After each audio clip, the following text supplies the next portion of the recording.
Vamos lá, vamos lá, vamos lá, vamos lá. Vamos seguir aqui. Tem uma pergunta de Lopan. Lopan, para mim, é aquele cara do bairro chinês, do filme do bairro chinês. T-Spook fala sobre bioenergia e como, por exemplo, um tratamento seu tratando de bioenergia, é claro, seguindo os tratamentos médicos, com isso interage com o corpo físico e enfermidade. Rapaz, o cara entrou em apneia na pergunta. Vamos lá. No Oriente, se vocês olharem o Oriente, ó, Turma do Bairro Proibido, é o Lopão. Tio Spook tem uma memória boa, hein? Aquele filme é genial, vocês têm que assistir o Homem Pacu. Tem o Homem Pacu, vocês viram? O bicho fica até explodir. É o Homem Pacu. Mas, né, quando ele fica gigante é o Homem Pacuzão. Vamos lá. No Oriente, eu sempre falei isso, mas lá a medicina, obviamente, segue tradições. Então, lá tem hospitais de acupuntura, lá tem benzedeiras, lá tem técnicas com plantas, com ervas, com medicinas locais. Em 1950, a indústria americana abriu mão desses tipos de tratamento e começou a investir em medicamentos pesados puramente química. Em 1960, eles perceberam que eles mataram muitas pessoas pelo excesso de química aplicada nos seus comprimidos e começaram a danificar a saúde, porque as pessoas tinham que tomar remédio para o estômago para sanar uma outra enfermidade. E aí surgem, então, alguns princípios de mistura entre os medicamentos, onde tem os medicamentos fitoterápicos, a mistura de complexos fitoterápicos para amenizar, então, a química. Um dos maiores alquimistas foi realmente, assim, como é que era o nome dele? Paracelso foi um dos maiores alquimistas que criou o primeiro, então, protótipo médico do que seria um remédio para analgesia, dores de cabeça, tá? O que é genial. Então, quando a gente chega aqui, essa medicina bate na porta dizendo, olha, eu existo, mas existe ainda uma indústria que impede com que as terapias se expandam aqui no Brasil.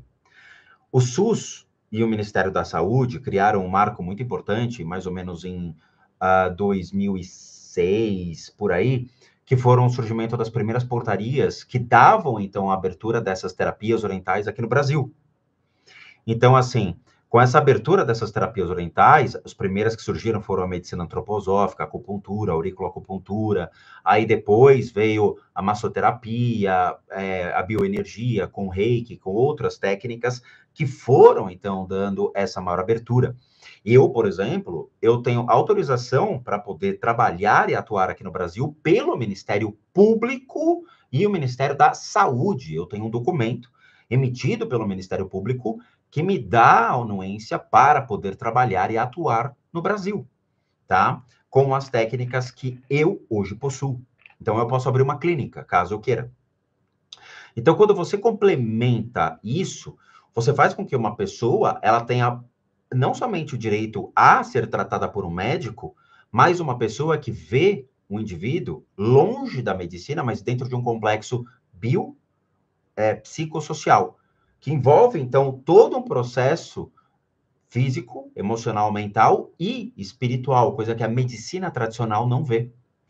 Então, raramente você vê médicos realmente falando para as pessoas para buscarem complemento junto às terapias complementares, seja para prevenir ou promover a saúde. Hoje tem uma abertura maior. Então, as pessoas têm essa questão de escolha. A gente complementa a medicina. Então, sempre as pessoas, quando chegam para mim, elas já passaram por um médico e trazendo documentos que realmente trazem, então, a sua enfermidade para que a gente possa tratar. Então, existe essa questão de complementar. Muitos médicos me trazem pacientes, tá? Muitos médicos me trazem pacientes. E isso é legal, quando você vê o médico falando, cara, eu não consigo tratar tal pessoa, você consegue fazer algo? E a pessoa melhora. Já é a terceira pessoa que sai do coma depois de ter feito o tratamento. E é muito bonito quando você vê o depoimento das pessoas que saíram do coma, que, cara, assim, Você vê a foto da pessoa, parece que ela tomou um choque mesmo. E os médicos falando, puta, que legal, foi Deus que fez, né? Foi um milagre. Não foi milagre, foi o Spook Houses. Então, assim, muitas pessoas estão pedindo tratamento para seus parentes, seus familiares que estão realmente passando por problemas, que estão em coma e tudo mais, e já é a terceira pessoa que sai. Porque a gente consegue realinhar todo o sistema nervoso do indivíduo e faz com que a consciência que estaria sobreposta ao corpo físico ou de pé, a gente consegue fazer com que volte a se encaixar e a pessoa desperte.